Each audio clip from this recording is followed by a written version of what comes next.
The Orleans Parish Sheriff's Office says that 11 inmates had escaped from the Orleans Justice Center. It happened this morning when a head count revealed that the inmates were missing. The jail is located about 2 miles from Bourbon Street. Officials now urging the community to use extreme caution, warning that these 10 inmates who are still on the loose should be considered armed and dangerous, and you do not want to get anywhere close to them. Let's bring in our Maria Villarreal. She's tracking it. What are police saying at this hour?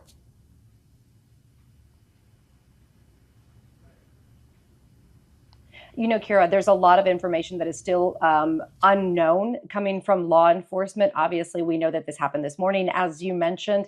Right now, all local law enforcement have been notified to be on the lookout. But there was a press conference that just happened not too long ago, and it was ended very quickly without a whole lot of information being given to local media and local, people that were there from the public about exactly how this could have happened.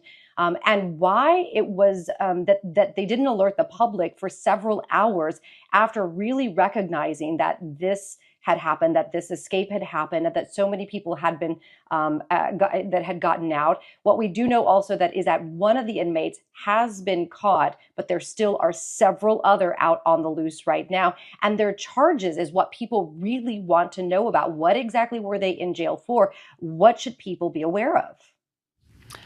So what do we know about the search area? Is there a certain region or part of New Orleans or outside of New Orleans where police are focusing on now?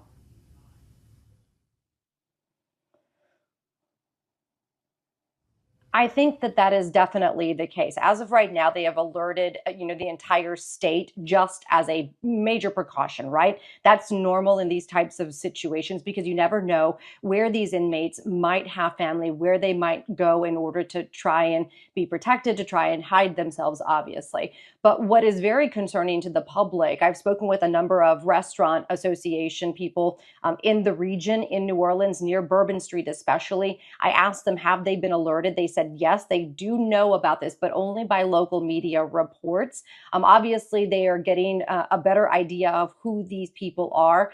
Clearly, this jail is not that far from Bourbon Street and where we see a lot of tourism in the New Orleans area. So as of right now, a lot of these local organizations are sharing this information amongst themselves to be on high alert, especially after what we saw in January. They don't want to take any risk right now. They're being extra cautious with their own security to make sure they are prepared in case local law enforcement is out in other parts of the city and county and the parishes, for example, trying to find these guys. All right, we'll stay on.